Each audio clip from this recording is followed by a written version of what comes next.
Hello everyone, welcome back to my channel. This is Mayank Agarwal और अब इस वीडियो में हम स्टार्ट करेंगे रिलेशन एंड फंक्शंस की मिसलेनियस एक्सरसाइज। इससे पहले हम मिसलेनियस एग्जांपल कर चुके हैं, पिछली वीडियो में 5 एग्जांपल थे, वो भी आप देख सकते हैं। चलिए तो एक एक करके सॉल्व करते हैं। बहुत ही अच्छी एक्सरसाइज है, ये भी आपको सॉल्व करनी है, स्किप नहीं करना है इसको। कई बच्चे इसको स्किप कर देते हैं टफ समझ के, लेकिन ये टफ बिल्कुल भी नहीं है, ईजी है। ठीक है, बस थोड़े फंडामेंटल और कंसेप्चुअल क्वेश्चन ज़्यादा रहते हैं इसमें, जो हमको थोड़ा डीपली उनमें सोचना पड़ता है, वैसे क्वेश्चन रहते हैं। तो देखिए क्वेश्चन नंबर 1 क्या दिया हुआ है हमको। The relation F is defined by fx is equal to x square when x is from 0 to 3 and fx is equal to 3x when x is from 3 to 10। ये हमको एक रिलेशन दिया हुआ है, ध्यान दीजिए रिलेशन दिया हुआ है। ठीक है, उसके बाद the relation g is defined by gx is equal to x square when x is from 0 to 2 and gx is equal to 3x when x is from 2 to 10। Show that f is a function and g is not a function. हमको दो relation दिए हुए हैं f और g, ठीक है, और हमको ये शो करना है कि f फंक्शन है और g फंक्शन नहीं है। तो कैसे करेंगे इसको, देखिए हमको यहाँ पर शो करना है कि f फंक्शन है और g फंक्शन नहीं है। तो देखिए fx में क्या हो रहा है, fx में क्या हो रहा है, fx जो है fx x स्क्वायर है, किसके लिए है, जब x 3 से लेकर मतलब 0 से लेकर 3 तक है, इंक्लूडिंग 0 एंड 3। क्लियर, और यही fx 3x है, 3x है किसके लिए, जब x वही 3 से लेकर 10 तक है। तो यहां पर देखिए यहां पर क्या हो रहा है, अगर हम ध्यान से देखें तो x इज इक्वल टू 3 पर फंक्शन की दो डेफिनेशन आ रही है। क्लियर, तो यहां पर हम इस वैल्यू पर चेक करेंगे कि क्या फंक्शन की एक ही इमेज आ रही है या दो इमेज आ रही है। क्योंकि देखिए एक रिलेशन फंक्शन कब होगा, यहाँ पर हमको क्या चेक करना है, बेसिकली हमको यहाँ पर फंक्शन की वही जो डेफिनेशन थी वही चेक करनी है। फंक्शन कब होता है, जब हर एक एलिमेंट पर यूनिक इमेज हो, हर एक एलिमेंट पर एक यूनिक इमेज हो। तो यहां पर क्या हो रहा है, यहां पर x इज इक्वल टू 3 पर फंक्शन की दो डेफिनेशन है। तो हम x इज इक्वल टू 3 पर चेक करेंगे कि क्या वैल्यू सेम आ रही है फंक्शन की, अलग अलग आ रही है। अगर अलग अलग आ रही होगी तो फिर इसको हम फंक्शन नहीं बोलेंगे, और अगर सेम आ रही होगी तो हम इसको फंक्शन बोल देंगे। देखिए कैसे मैं क्या बोल रहा हूं अभी आपको समझ में आ जाएगा। देखिए मैं अगर यहां पर f(3) निकालूं, ठीक है, मैंने इस मशीन में 3 डाला तो इस मशीन ने मुझे दोनों ऑप्शन दे दिए कि 3 पर आप ये भी ले सकते हो, 3 पर ये भी ले सकते हो, क्योंकि दोनों पे इक्वालिटी लग रही है। ठीक है, तो f(3) करते ही क्या हो जाएगा, f(3) मेरे पास 3 स्क्वायर भी होगा एंड 3 इंटू 3 भी होगा। 3 स्क्वायर यहां से लिखा और 3 इंटू 3 यहां से लिखा, तो दोनों पर वैल्यू क्या आ रही है मेरी, दोनों पर वैल्यू तो 9 ही आ रही है। 3 स्क्वायर भी 9 होता है और 3 इंटू 3 भी 9 ही होता है। तो f(3) की वैल्यू क्या आ गई, 9 आ गई। ठीक है, मतलब 3 पर एक ही इमेज बन रही है। क्लियर, तो ये तो 3 की बात हो गई। अब आप पूछोगे सर 3 से पहले वाली वैल्यूज पर, तो यहां पर देखिए 3 से पहले वाली वैल्यूज पर क्या है, एक्स स्क्वायर है, ओनली एक्स स्क्वायर। तो आप 3 से पहले और 0 के बाद वाली कोई भी वैल्यू यहां पर डालोगे तो आपको एक ही इमेज मिलेगी सिर्फ। ठीक है, ऐसा तो है होगा नहीं कि आप सपोज आपने कोई वैल्यू डाली 2 यहां पर तो वो कोई 2 इमेज दे देगा। जो भी एलिमेंट डालोगे उसके करस्पॉन्डिंग सिर्फ एक ही इमेज आएगी। क्लियर, चलिए, और ऐसे यहां पर भी हो रहा है, आप 3 के बाद वाली और 10 से पहले की कोई भी वैल्यू यहां पर डालोगे तो यहां पर भी एक यूनिक इमेज ही आएगी। कोई भी वैल्यू डालोगे तो उसके करस्पॉन्डिंग एक ही आउटपुट आएगा। परेशानी कहां थी, x इज इक्वल टू 3 पर, क्योंकि उस पर दो डेफिनेशन आ रही थी, तो हमने दोनों पर चेक कर लिया और दोनों पर वैल्यू क्या आ रही है, सेम आ रही है। अगर अलग अलग आ रही होती तो क्या होता, x इज इक्वल टू 3 पर 2 इमेज आ जाती है अलग अलग, और अगर 2 इमेज आ जाती तो फिर ये फंक्शन नहीं होता, क्योंकि एक एलिमेंट पर 2 इमेज फंक्शन में नहीं हो सकती। क्लियर, तो यहां पर हर एक एलिमेंट पर एक इमेज आ रही है। क्लियर, तो यहां पर हम क्या लिख देंगे, देखिए images of fx are unique, images of fx are unique for x belongs to 0 to 10। Okay, तो यहां से क्या इंप्लाइज हो रहा है, f is a function, f is a function। Clear हुआ। ऐसे g को भी चेक कर लीजिए, gx में क्या हो रहा है, अब gx में gx जो है वो x स्क्वायर है, कहां से कहां तक, अब तो आपको ये समझ में आ ही गया होगा, जब x 0 से 2 के बीच में, 0 से 2 के बीच में, और यही gx क्या है, यही gx 2x एक्चुअली, यहां पर ये 2x है, मैंने 3x लिख दिया, gx is equal to 2x।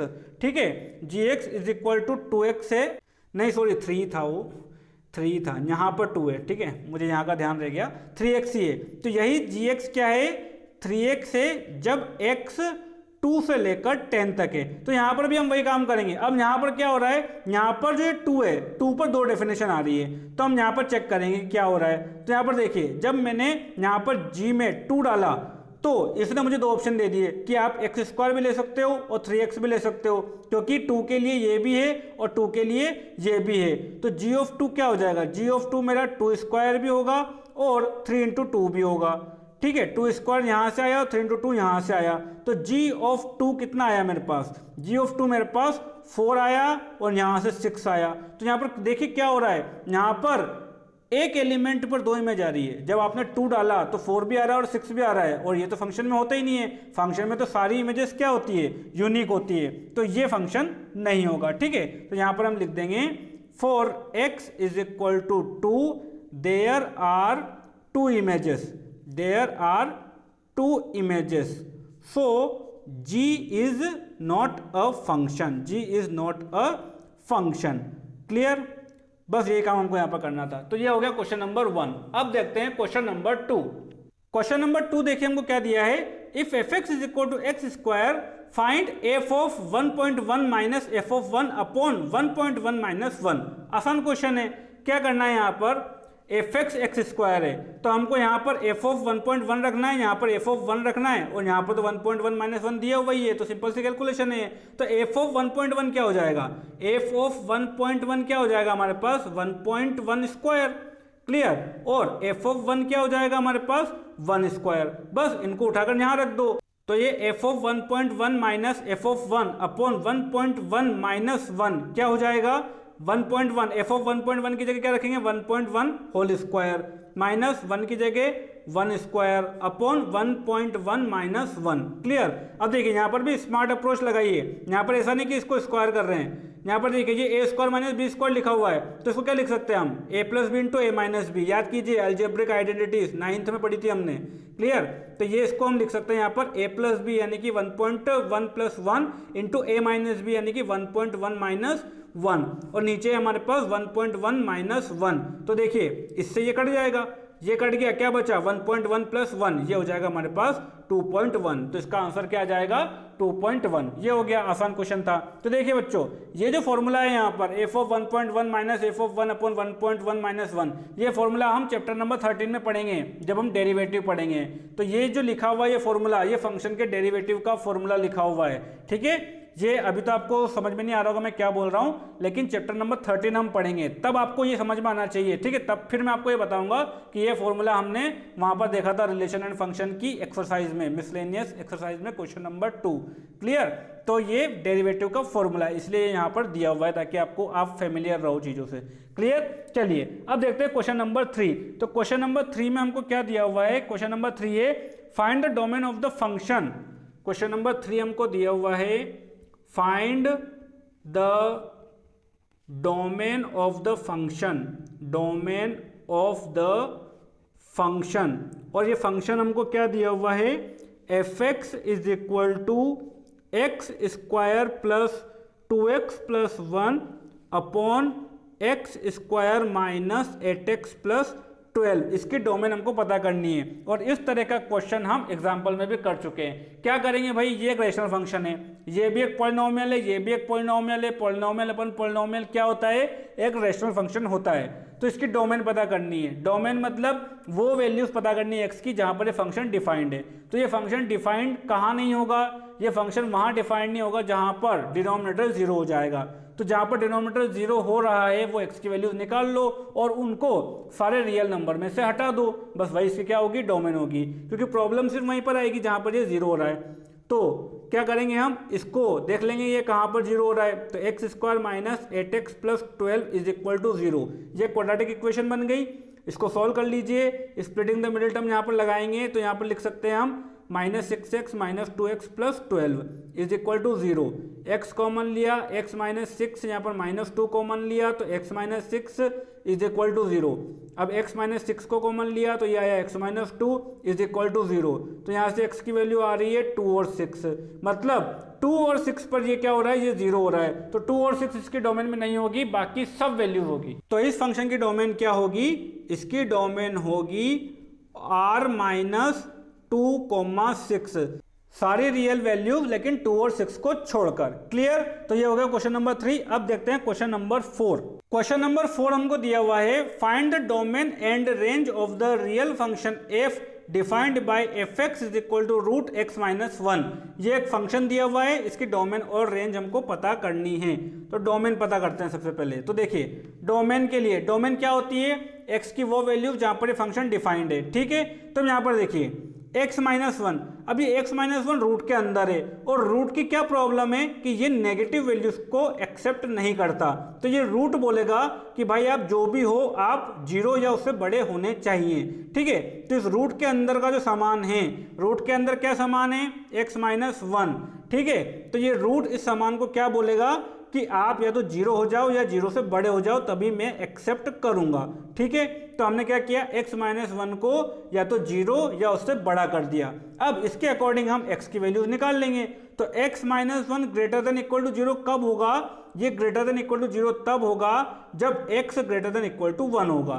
ठीक है, 1 को इधर ले गए हम। देखिए यहाँ पर जब x को हम 1 रखेंगे तो ये हो जाएगा 0, और 1 से बड़ी कोई भी वैल्यू रखेंगे उसमें से जब 1 जाएगा तो पॉजिटिव नंबर ही आएगा। लेकिन 1 से छोटी अगर कोई वैल्यू रख दी, सपोज हमने 0.5 रख दिया, तो ये माइनस 0.5 आएगा जिसको ये एक्सेप्ट नहीं करेगा। तो यहाँ पर इसकी डोमेन क्या हो गई? x greater than equal to 1। इसी को हम इस तरीके से भी लिख सकते हैं, डोमेन क्या हो जाएगी हमारे पास? 1 टू इन्फिनिटी। भाई ग्रेटर देन इक्वल टू 1 मतलब कहाँ तक जा रहा है? इनफाइनाइट तक जा रहा है, सारी पॉजिटिव वैल्यू ले सकता है ये 1 या उससे बड़ी। क्लियर? तो इसकी डोमेन हो गई 1 टू इन्फिनिटी। अब देखते हैं रेंज। तो इसकी रेंज कैसे निकालेंगे? देखिए जैसा कि मैं आपको पहले बता चुका हूं कि रेंज निकालने के बहुत सारे तरीके हैं, ये एक बहुत ही वाइड टॉपिक है। क्लियर? तो यहाँ पर हम कैसे निकालेंगे? जैसे कि हम पिछले क्वेश्चन में भी निकाल चुके हैं, हम इस डोमेन की वैल्यू से इस फंक्शन तक पहुंचेंगे। कैसे? देखिएगा, जैसे कि हमको क्या दिया हुआ है यहाँ पर, हमको दिया हुआ है, हमको पता चल गया है कि x की जो वैल्यू है, x की जो वैल्यू है वो 1 से बड़ी है। क्लियर? तो आप क्या कीजिए, यहाँ से यहाँ पहुँचने की कोशिश कीजिए। कैसे? देखिए x greater than equal to 1 है, हमको x माइनस 1 चाहिए, उसके ऊपर रूट चाहिए। तो यहाँ पर x माइनस 1 कीजिए। x माइनस 1 करेंगे तो यहाँ से 1 को माइनस करना पड़ेगा, वही काम आप यहाँ पर भी कर दीजिए और साइन को ऐसा ही रहने दीजिए। तो ये हो जाएगा 1 माइनस 1 मतलब 0। मतलब ये क्या आ गया यहाँ पर कि x माइनस 1 की जो वैल्यू है वो ग्रेटर देन इक्वल टू 0 है। क्लियर? अब ये ग्रेटर देन इक्वल टू 0 है और इसके ऊपर अगर हम रूट लगा देंगे, अगर हम इसके ऊपर रूट लगा देंगे तो ये भी तो यही बोलेगा कि मैं भी ग्रेटर देन इक्वल टू 0 ही रहूंगा। क्लियर? क्योंकि यहाँ पर देखिए, यहाँ पर क्या है, ये जो वैल्यू है अब x माइनस 1 ये क्या है? ये या तो 0 है या 0 से बड़ी है। तो 0 या 0 से बड़ी वैल्यू पर जब हम रूट लगा देंगे तो वो वैल्यू भी या तो 0 या 0 से बड़ी रहेगी। जब हम x की वैल्यू 1 रख देंगे तो क्या आएगा? 0, और उसका रूट क्या आएगा? 0। और उसके बाद हम x की कोई भी वैल्यू रखेंगे यहाँ पर तो उसका रूट भी कोई पॉजिटिव नंबर ही आएगा। तो मतलब क्या हो गया? अब ये क्या हो गया? यहाँ पर हमने लिख दिया root x minus 1 greater than equal to 0 होगा। क्लियर? और यही क्या है हमारा? fx है। तो यहाँ पर क्या आ गया? fx greater than equal to 0। मतलब fx की वैल्यू या तो 0 होगी या उससे बड़ी होगी। मतलब इसकी रेंज कहाँ से कहाँ तक जा रही है? इसकी रेंज 0 से इनफाइनाइट तक जा रही है। ठीक है, तो इसकी रेंज क्या होगी? 0 टू इन्फिनिटी, 0 इंक्लूडेड है। क्लियर हुआ? बस इसी तरीके से आपको ये करना है। एक्सरसाइज 2.3 में भी हमने कुछ क्वेश्चन किए थे, वहां पर भी हमने यही अप्रोच लगाई थी। क्लियर? और अभी आगे एक और क्वेश्चन आएगा, क्वेश्चन नंबर 6, वहां पर थोड़ी सी डिफरेंट अप्रोच लग रही है, तो उसको भी समझने की कोशिश करना, बहुत ही अच्छा क्वेश्चन है वो। क्लियर? तो ये तो थी सब्जेक्टिव अप्रोच। अब देखिए कॉम्पिटेटिव अप्रोच क्या है? कॉम्पिटेटिव अप्रोच मतलब आपको बस सोचना है। कैसे? जैसे कि देखिए यहाँ पर पूछा कि इसकी रेंज क्या होगी। तब देखिए मैंने आपको बताया था, आपको पता है कि रूट ना तो नेगेटिव वैल्यू लेता है ना ही नेगेटिव वैल्यू देता है। क्लियर? तो ये रूट है। अब ये रूट है तो यहाँ पर जो भी वैल्यू आएगी वो सारी पॉजिटिव आएगी, नेगेटिव तो एक भी नहीं आएगी, या तो 0 आ जाएगी। और 0 आने के लिए x इक्वल टू 1 इसके डोमेन में है तो 0 भी आ रही है, उसके अलावा जो भी वैल्यू आएगी वो सारी पॉजिटिव आएगी। बस इस तरह से सोच के ये आंसर टिक हो जाता है। ठीक है? क्योंकि कॉम्पिटिशन में क्या होता है, यहाँ पर आंसर दिए हुए होते हैं हमें, मतलब 4 ऑप्शन दिए हुए होते हैं तो उनमें से एक टिक करना होता है। क्लियर? तो ये कॉम्पिटेटिव अप्रोच है। लेकिन स्कूल में जो हम एग्जाम देते हैं वहां पर तो हमको इस तरीके से लिखना पड़ता है, तभी हमको मार्क्स मिलते हैं। क्लियर? तो ये हो गया क्वेश्चन नंबर 4। अब देखते हैं क्वेश्चन नंबर 5। क्वेश्चन नंबर 5 देखिए क्या दिया हुआ है, find the domain and range of the real function f defined by fx is equal to mod x minus 1। इसकी डोमेन और रेंज हमको पता करनी है। तो आसान क्वेश्चन है। तो देखिए डोमेन क्या होती है? x की वो वैल्यू जहां पर फंक्शन डिफाइंड हो। तो यहाँ पर देखिए ये है मॉड x माइनस 1। अब मुझे बताइए क्या इसको किसी वैल्यू से प्रॉब्लम है? जैसे कि डिनोमिनेटर को प्रॉब्लम है कि मुझे जीरो मत होने दो, जैसे कि रूट को प्रॉब्लम है कि मुझे नेगेटिव मत होने दो। ऐसे मोड को तो कोई भी प्रॉब्लम नहीं है, मोड तो क्या बोलता है कि कोई भी वैल्यू आने दो, कोई भी रियल वैल्यू हो आने दो, इसको किसी से कोई प्रॉब्लम नहीं है। तो ये जो फंक्शन है ये x की हर एक वैल्यू को एक्सेप्ट करता है, x बिलोंग्स टू r को ही एक्सेप्ट करता है, मतलब इसकी डोमेन क्या होगी, r होगी। तो यहाँ पर हम लिख देंगे क्या, mod x minus 1 is defined for all values of x, all values of x, x की हर वैल्यू के लिए ये डिफाइंड है, ठीक है। तो इसका मतलब क्या हो गया, so domain is equal to r, domain क्या होगी इसकी, r होगी, कोई भी रियल नंबर यहां पर रख दो। अब रेंज क्या होगी इसकी, तो देखिए ये मोड है। अब मोड का काम हमको पता है कि ये हमेशा पॉजिटिव वैल्यू देता है, ये नेगेटिव वैल्यू नहीं देता है, ठीक है, ये नेगेटिव वैल्यू नहीं देगा। अगर आप यहाँ पर x की कोई नेगेटिव वैल्यू डालोगे, सपोज आपने डाला x इज इक्वल टू -5, तो अंदर क्या बनेगा, -5 -1 -6, लेकिन फिर मोड लगा हुआ है तो वही -6 बनकर बाहर आ जाएगा। तो मतलब यहाँ पे जो भी वैल्यू आएगी वो सारी पॉजिटिव आएगी, या तो पॉजिटिव आएगी या फिर जीरो आएगी। जीरो कब आएगी, जब x को आप 1 रख दोगे, तो ये क्या हो जाएगा, जीरो। और मॉड जीरो भी क्या होता है, जीरो ही होता है। तो इसकी जो वैल्यूज आ रही है वो सब या तो जीरो आ रही है या जीरो से बड़ी आ रही है, तो इसकी रेंज हो जाएगी 0 टू इन्फिनिटी। क्लियर। तो यहाँ पर हम लिख देंगे क्या, mod x minus 1 will not give any negative value, ये कोई भी नेगेटिव वैल्यू नहीं देगा हमको। इसका मतलब क्या हो गया, so range is equal to 0 to infinite, ठीक है, 0 से इन्फिनिटी क्या होगी इसकी रेंज होगी। ये हो गया क्वेश्चन नंबर 5। अब देखते हैं क्वेश्चन नंबर 6। क्वेश्चन नंबर 6 देखिए क्या दिया हुआ है हमको, बहुत ही अच्छा क्वेश्चन है ये। Let f is equal to ordered pair of x, x square upon 1 plus x square such that x belongs to R be a function from R to R, determine the range of f। ये एक function हमको दिया हुआ है set builder form में, ठीक है। तो पहले तो मैं इसको स्टेटमेंट फॉर्म में लिखता हूँ। देखिए ये हमको क्या दिया हुआ है, ये हमको कुछ नहीं दिया हुआ है, ये हमको दिया हुआ है fx is equal to X square upon 1 plus X square. मतलब जब फंक्शन में x को डाल रहे हैं तो वो हमको आउटपुट क्या दे रहा है, x square upon 1 plus X square. तो इसी को हम स्टेटमेंट फॉर्म में इस तरीके से लिख सकते हैं। क्लियर। तो इसको देख के घबराना नहीं है, इसको देखकर बच्चे घबरा जाते हैं, तो घबराना नहीं है। Clear. fx is equal to X square upon 1 plus X square हमको दिया हुआ है, ये एक फंक्शन है और ये x की हर एक वैल्यू के लिए डिफाइंड है। क्लियर। x की हर एक वैल्यू के लिए ये डिफाइंड है और हमको इसकी रेंज पता करनी है। तो देखिए कैसे करेंगे, बहुत ही अच्छा क्वेश्चन है ये, ध्यान से सुनिएगा आप। क्लियर। देखिए यहाँ पर हम क्या करेंगे, हमको दिया हुआ है fx is equal to X square upon 1 plus X square. इसकी एक सब्जेक्टिव अप्रोच भी है जो कि मैं आपको बता रहा हूँ, फिर एक कॉम्पिटिटिव अप्रोच भी है जिससे आप डायरेक्ट देखकर भी आंसर जज कर सकते हो, वो भी देखिएगा, ठीक है। चलिए तो पहले हम सब्जेक्टिव अप्रोच कर रहे हैं। fx is equal to X square upon 1 plus X square, तो मैं fx को y लिख सकता हूँ, ठीक है। तो y इज इक्वल टू क्या हो गया मेरे पास, X square upon 1 plus X square. इसकी रेंज पता करनी है, मतलब हमको y की वैल्यू पता करनी है। इसकी रेंज पता करनी है, मतलब y की वैल्यू पता करनी है कि y कहां से कहां तक जा रहा है, ठीक है। हमको ये पता करना है कि y कहां से कहां तक जा रहा है। तो देखिए क्या करेंगे हम इसमें, देखिएगा मैं यहां पर क्या करूंगा, इधर मल्टीप्लाई कीजिए, cross multiply, y plus Y X square is equal to X square, इसको क्रॉस मल्टीप्लाई किया। अब y इज इक्वल टू, यहाँ पर इसको भी इधर ले आइए, तो ये हो जाएगा X square minus X square Y, ठीक है, इसको इधर ले आए। अब यहाँ पर हो जाएगा y is equal to X square को कॉमन लीजिए और ये हो जाएगा 1 माइनस वाई, ठीक। तो यहाँ से X square is equal to क्या हो जाएगा, y अपॉन 1 माइनस वाई। तो यहाँ पर मैं लिख रहा हूँ X square is equal to y upon 1 minus Y. Clear. ये कर दिया। ये काम मैंने क्यों किया, देखिएगा, ये काम मैंने इसलिए किया क्योंकि मुझे पता है कि एक्स स्क्वायर जो है, अब एक्स स्क्वायर की वैल्यू क्या क्या हो सकती है। एक्स स्क्वायर क्या हो सकता है, या तो 0 या उससे बड़ा कोई नंबर, क्योंकि यहाँ पर एक्स की जो वैल्यू है वो क्या है, all real number. All real number में हमारे पास 3 तरीके के नंबर है, या तो पॉजिटिव है, नेगेटिव है या फिर 0 है। तो जब हम नेगेटिव डालेंगे तो उनको भी ये पॉजिटिव कर देगा, जब हम 0 डालेंगे तो वो 0 रहेगा, और जब हम पॉजिटिव डालेंगे तब ये पॉजिटिव रहेगा ही। मतलब जो एक्स स्क्वायर है वो हमेशा ग्रेटर देन और इक्वल टू 0 है, ये मुझे पता है, ठीक है। तो और ये जो है वो इसके इक्वल है, तो अगर ये इसके इक्वल है तो जो कंडीशन इस पे लग रही है वही इस पे भी लगेगी। तो यहाँ पर मैं क्या लिखूंगा कि y अपॉन 1 माइनस वाई, ठीक है, ये लिखा हमने since X square greater than equal to 0 so y upon 1 minus Y this also will be greater than equal to 0। अब इसको सॉल्व करना है, तो देखिए इसको सॉल्व कैसे करेंगे। अब ये चीज ग्रेटर देन इक्वल टू 0 है, इसका मतलब क्या है, इसका मतलब ये है यहाँ पर देखिए कि या तो y अपॉन 1 माइनस वाई 0 है या फिर या के लिए हम क्या लगाते हैं और लगाते हैं, ठीक है, कि या तो ये 0 है या फिर ये ग्रेटर देन 0 है। ठीक है, यहाँ से दो कंडीशन निकल रही है कि या तो ये 0 है या फिर ये ग्रेटर देन 0 है। तो यहाँ पर देखिए ये चीज 0 कब होगी, ये चीज 0 तब होगी जब y की वैल्यू क्या होगी, 0 होगी। तो यहाँ से तो हमको क्या मिल रहा है, y इक्वल टू 0। ठीक, y इक्वल टू 0 यहाँ से मिल रहा है हमको। ये चीज 0 कब होगी, जब y 0 होगा।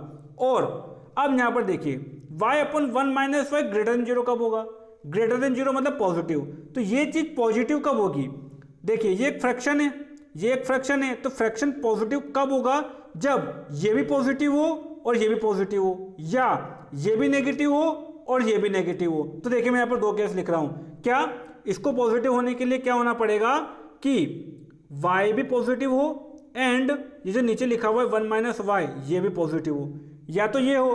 तो इसको सॉल्व कीजिए, देखिए इसको सॉल्व करेंगे अब। y भी ग्रेटर देन 0 हो और 1 माइनस वाई भी ग्रेटर देन 0 हो, तो y ग्रेटर देन 0, यहाँ से तो ये आया y greater than 0 and 1 minus Y greater than 0। इसका मतलब क्या है, जब y को इधर ले जाएंगे तो क्या आ जाएगा, 1 is greater than y, 1 is greater than y। इसका मतलब क्या है, इसका मतलब है y लेस देन 1, वही लिखा हुआ है भाई, इसको मैं लेफ्ट में ले आया खाली। y की तरफ क्या लग रहा है, ये वाला साइन लग रहा है, ठीक है, कि y छोटा है x से, तो वही लिखा हुआ है यहाँ पर y is less than 1। Clear, ये भी होना चाहिए और ये भी होना चाहिए, एंड लगा हुआ है यहाँ पर। ठीक है, एंड क्यों लगाया, क्योंकि दोनों होना चाहिए ना, ये भी पॉजिटिव होना चाहिए, ये भी पॉजिटिव होना चाहिए, इसीलिए यहाँ पर एंड लगाया। मतलब y 0 से बड़ा होना चाहिए और y 1 से छोटा भी होना चाहिए, दोनों ही कंडीशन होनी चाहिए। तो 0 से बड़ा और 1 से छोटा, मतलब ये क्या बोल रहा है, y बिलोंग्स टू 0 to 1, 0 से बड़ा और 1 से छोटा, इनको कंबाइन करके हमने इस तरीके से लिख दिया। क्लियर, ये तो एक केस हुआ, ये तो एक केस हुआ। एक और केस क्या हो सकता है, और या क्या हो सकता है, ये भी नेगेटिव और ये भी नेगेटिव हो। तो देखिए ये नेगेटिव मतलब y लेस देन 0 एंड ये नेगेटिव मतलब 1 minus Y less than 0। Clear, तो यहाँ पे तो y लेस देन 0 आएगा एंड यहाँ पे क्या आएगा, इसको इधर ले जाइए तो ये आएगा 1 इज लेस देन y, मतलब ये क्या लिखा हुआ है, y इज ग्रेटर देन 1। ठीक है, y क्या है, 1 से बड़ा है, तो वही लिखा हुआ है, बस इसको लेफ्ट में लाकर लिख दिया जैसे यहाँ पर लिखा था, y इज ग्रेटर देन 1। दोनों कंडीशन होनी चाहिए। तो ये बोल रहा है कि 0 से छोटा, ये बोल रहा है 1 से बड़ा, 0 से छोटा 1 से बड़ा, ऐसी कोई वैल्यू है y की, नहीं है। तो यहाँ पे तो कोई भी सॉल्यूशन नहीं आएगा, नो सॉल्यूशन।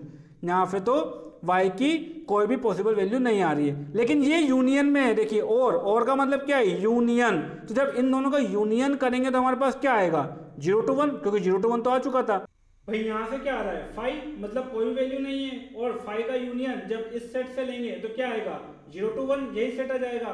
और इसका यूनियन इससे लेना है, y इक्वल टू 0 यहाँ पर था, इसका यूनियन अब 0 to 1 से लेंगे तो क्या आ जाएगा, 0 भी इसमें इंक्लूडेड हो जाएगा, क्योंकि इसमें 0 नहीं है, इसमें 0 के बाद वाली और 1 के पहले वाली सारी वैल्यूज है, लेकिन 0 नहीं है। तो जब इनका यूनियन लेंगे हम तो क्या आ जाएगा हमारे पास, y बिलोंग्स टू 0 to 1, मतलब जो रेंज होगी वो 0 to 1 होगी, जिसमें 0 इंक्लूडेड होगा और 1 एक्सक्लूडेड होगा। क्लियर, तो इस तरीके से इस क्वेश्चन को सॉल्व करना है। ये होती है सब्जेक्टिव अप्रोच।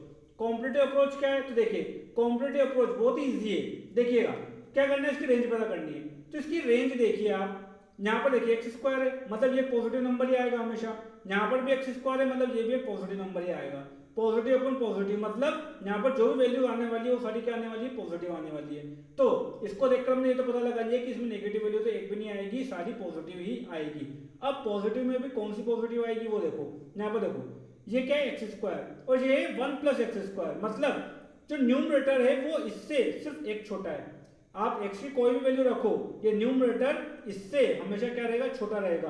तो न्यूमरेटर अगर डिनोमिनेटर से छोटा है तो आप सोचिए क्या इसकी वैल्यू कभी 1 हो पाएगी, नहीं हो पाएगी। 1 वैल्यू कब होगी, जब ये इसके बराबर हो, लेकिन ये क्या है, ये हमेशा इससे छोटा है। जब आपने यहाँ पर सपोज एक्स स्क्वायर की वैल्यू 4 है तो यहाँ पर क्या रहेगा 5, मतलब 4/5। 4/5 क्या होगा, एक से छोटा होगा। ऐसे अगर आपने यहाँ पर एक्स स्क्वायर की वैल्यू सपोज 10 है, एक्स की कोई ऐसी वैल्यू रख दी आपने कि एक्स स्क्वायर 10 आ रहा है, तो ये हो जाएगा 10/11। 10/11 हमेशा एक से छोटा आएगा, 10/11 एक से छोटा ही रहेगा। तो ऐसा आप कोई भी वैल्यू रख दो, ये वैल्यू हमेशा एक से छोटी ही रहेगी। और x से छोटी कहाँ तक, 0 तक, क्योंकि ये 0 हो सकता है कहाँ पर, जब x की वैल्यू आप 0 रख दो तब ये क्या हो जाएगा, 0 हो जाएगा। 0 अपॉन 1 प्लस 0 क्या हो जाएगा, 0/1, 0/1 मतलब 0, तो इसकी वैल्यू क्या होगी 0 to 1, जहाँ पर 0 इंक्लूडेड है। ये भी हमको दिख रहा है यहाँ पर, क्या इसकी वैल्यू 0 हो सकती है जब x की वैल्यू 0 रखेंगे तब। ठीक है, तो मैं आपको एक बार लिख के बता देता हूँ, जैसे कि कॉम्पिटिटिव अप्रोच है ये, मैं CA लिख रहा हूँ। ठीक है, समझ जाइएगा इससे। देखिए जैसे कि एक्स स्क्वायर, तो सपोज अगर एक्स स्क्वायर की वैल्यू 1 है, सपोज एक्स स्क्वायर की वैल्यू 1 है, तो ये हो जाएगा 1 अपॉन 1 प्लस 1, 1 अपॉन 1 प्लस 1 यानी कि 1/2, 1/2 अप्रोक्सीमेटली का एग्जैक्टली 0.5 होता है। ठीक, उसके बाद अगर एक्स स्क्वायर की वैल्यू 3 है तो क्या हो जाएगा 3 अपॉन 1 प्लस 3, ये कितना हो जाता है, ये हो जाता है हमारे पास 3/4 मतलब 0.75। ठीक, ऐसे अगर एक्स स्क्वायर की वैल्यू 4 है तो ये क्या हो जाएगा हमारे पास 4/5 मतलब 0.8। तो ये क्या हो रहा है, देखिए जैसे जैसे हम एक्स स्क्वायर की वैल्यू बढ़ा रहे हैं, मतलब जैसे जैसे हम एक्स की वैल्यू बढ़ा रहे हैं, एक्स की वैल्यू जैसे जैसे हम बढ़ा रहे हैं, क्योंकि एक्स स्क्वायर जो है वो कहाँ से कहाँ तक जा सकता है, एक्स स्क्वायर 0 या उससे बड़ा हो सकता है। तो जैसे जैसे हम यहाँ पर 0 से बड़ी वैल्यू रखेंगे, ये जो वैल्यू है इसकी, ये 1 को अप्रोच करेगी। देखिए यहाँ पर 0.5 था, यहाँ 0.75 हुआ, फिर 0.8 हुआ। तो जैसे जैसे आप एक्स स्क्वायर की वैल्यू बढ़ाते जाओगे, इनफाइनाइट की तरफ अप्रोच करोगे एक्स स्क्वायर को, तो ये जो वैल्यू है ओवरऑल ये 1 को अप्रोच करेगी, 1 को अप्रोच करेगी, 0.99999 इस तरीके से हो जाएगी, लेकिन ये कभी 1 नहीं होगी। और 0 कब होगी, जब एक्स को 0 रखेंगे। तो इस तरीके से ये बढ़ती जाती है वैल्यू। क्लियर, तो ये हो गई कॉम्पिटिटिव अप्रोच। तो वहां से भी आप देखकर इसको डायरेक्ट बता सकते हैं कि इसकी जो रेंज होगी वो 0 to 1 होगी, जिसमें 0 इंक्लूडेड होगा। क्लियर हुआ, तो ये हो गया हमारे क्वेश्चन नंबर 6 तक। आई होप आपको समझ में आए होंगे। देखिए ये पहली बार आप लोग कर रहे हो तो आपको हो सकता है टफ लग रहे हो, लेकिन यकीन मानिए ये बिल्कुल भी टफ नहीं है। ये चीजें धीरे धीरे प्रैक्टिस में आएगी आपके, जैसे जैसे आप प्रैक्टिस करोगे ये चीजें आपसे धड़ाधड़ होने लगेगी। क्लियर, जब मैंने पहली बार किए थे तब मुझसे भी नहीं हुए थे question, so don't worry about that. बिल्कुल भी घबराना नहीं है और बिल्कुल पेशेंसफुली हमको ये काम करना है। क्लियर, क्योंकि अब जो मैथमेटिक्स हम पढ़ रहे हैं 11th 12th में जो पढ़ेंगे वही असली मैथमेटिक्स है। अभी तक तो हमने बहुत ही बेसिक लेवल की मैथमेटिक्स पढ़ी है, असली मैथमेटिक्स तो अब आएगी। जब एंटायर कैलकुलस हम जब पढ़ेंगे तब आपको फील आएगी कि मैथमेटिक्स होती क्या है। क्लियर, तो आपको बिल्कुल भी घबराना नहीं है। ओके, तो अब मिलेंगे हम नेक्स्ट वीडियो में आगे के क्वेश्चन के साथ। Thank you.